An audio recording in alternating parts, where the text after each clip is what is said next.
বাংলাদেশের স্বাধীনতার ইতিহাস লেখা হয়েছে কয়েকভাবে। একটা আওয়ামী লীগ লেখছে, কি ছিল, আরেকটা মনে করেন বামপন্থীরা লেখছে। আমাদের আজকের যে প্রজন্ম তারা কিন্তু ওই বই পড়ে কিন্তু স্বাধীনতার ইতিহাস চিনে, তারা ওই বই পড়ে কিন্তু শেখ মুজিবকে চিনে। নির্বাচন নিয়ে যখন নানান তোড়জোড় চলছে, সরকারের পক্ষ থেকে তোড়জোড় চলছে, বিএনপি নির্বাচনের জন্য একান্ত আগ্রহে আসলে অপেক্ষা করছে, তারপরও আজকে বিএনপি মন্তব্য করেছে যে এই আওয়ামী ফ্যাসিস্ট যারা আছে তাদের সেই প্রশাসন দিয়ে সুষ্ঠু নির্বাচন করা সম্ভব না। জামাত বলছে পিআর ছাড়া তারা আসলে কোনোভাবে নির্বাচনে তারা যাবে না। এনসিপি বলছে গণপরিষদের নির্বাচনের কথা, এবং জুলাই সনদ নিয়ে এখনো সংশয় কাটেনি। জুলাই সনদের আসলে ভবিষ্যৎ কি হতে যাচ্ছে? আমি রাশেদ খানের ব্যাপারে একটু বলি কারণে যে একদম একটু মনে হয় বলা দরকার। এটা হলো, ওটা আসলে একটা বেশ লম্বা আলোচনা। এই আলোচনা আমি এখন যাওয়া ঠিকও হবে না, কারণ আপনি একটা প্রশ্ন করেছেন। একটা জিনিস হলো কি, শেখ মুজিবের শাসন আমলটা আমি দেখেছি। ৭৪ সালে যখন দুর্ভিক্ষ হয় তখন আমি ৮ম শ্রেণীতে পড়ি, ক্লাস 8-এ পড়ি। কাজে আমি দেখেছি, আমি কিন্তু শুনে কথা বলছি না। আমি ওই সলিমুল্লাহ খান অথবা ফরহাদ মাঝহার অথবা মহিউদ্দিন আহমেদ এদের বই পড়ে কিন্তু ইতিহাস আমি জানছি না। আপনি একেবারে নিজস্ব উপলব্ধি থেকে? আমার নিজস্ব উপলব্ধি। আমার বড় ভাই, আমার আপন ভাই, সে জাসদ করতো, তার উপর কি টর্চার হয়েছে এটা আমি দেখেছি। আমার মা সংসার করত, সংসারের কি জটিলতা, কি কষ্ট এটা দেখেছি।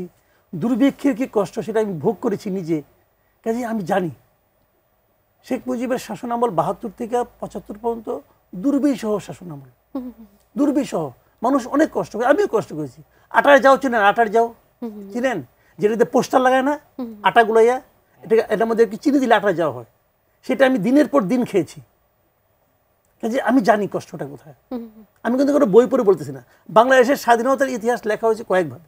একটা আওয়ামী লীগ লেখছে, কি ছিল, আরেকটা মনে করেন বামপন্থীরা লেখছে। বামপন্থীর মধ্যে দুই ভাগ, এক হলো মার্ক্সবাদী আপনার রাশিয়া মস্কোপন্থী, এক হলো পেকিংপন্থী।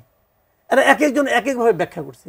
আমাদের আজকের যে প্রজন্ম তারা কিন্তু ওই বই পড়ে কিন্তু স্বাধীনতার ইতিহাস চিনে, তারা ওই বই পড়ে কিন্তু শেখ মুজিবকে চিনে। কাজে আমি কিছু জানি। আমি একটা কথা বলি, ৭২ থেকে ৭৫ পর্যন্ত শেখ মুজিবের শাসন খুবই খারাপ ছিল, খুবই খারাপ।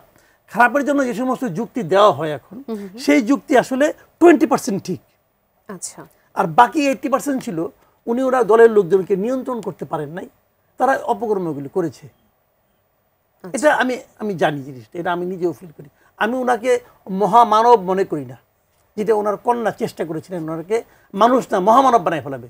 মানুষ তো, মানুষের ভালো আছে মন্দ আছে। পৃথিবীতে একটা মানুষ দেখাতে পারবেন যে একমাত্র আমাদের নবী ছাড়া দেখাতে পারবেন না কাউকে, বা একজন শাসককে দেখাতে পারবেন যার কোনো মন্দ নাই, যার কোনো সব ভালো, অথবা একজন লোককে দেখাতে পারবেন যার সব মন্দ?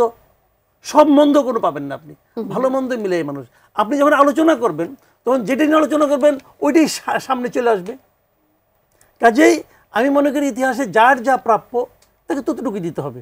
এখন শেখ মুজিবকে নিয়ে যতটুকু সমালোচনা করা হয় বাংলাদেশে, গত কয়েকদিনে আপনি বিভিন্ন বক্তাদের বক্তব্য শোনেন, টিভিতে কথা শোনেন, পত্রপত্রিকা দেখেন, তার 10 ভাগের 1 ভাগের সমালোচনা কি গোলাম আজম নিয়ে করা হয়? হয় না, হয় না। তো বাস্তবে দুজনের অবস্থানটা আসলে কি? রিভার্স। জামাত বলে জামাত নাকি সহযোগী ছিল। আরে ভাই, ৭১ সালে জামাতের 4 জন মন্ত্রী ছিল গভর্নমেন্টে, জামাতের 4 জন মন্ত্রী ছিল এই গভর্নমেন্টে, পূর্ব পাকিস্তান গভর্নমেন্টে। এটা কি আলোচনা করে? কাজে এগুলি বললে সারাদিনই বলা যায়, আলোচনা সবার সঙ্গে করা যায়। ওই আমি মাঝে মাঝে বলি যে এক বইয়ের পাঠক সম্পর্কে সাবধান। যদি কেউ এক বই পড়ে কথা বলে তার সম্বন্ধে তর্কেই যাবেন না। সে তো আর দুনিয়ার বই পড়ে নাই, সে এক লাইনে আলাপ করে। যাক, ওই আলোচনা করি না আমি, ওই আলোচনা পরে এক সময় সুযোগ মতো করেন আলাপ করবো।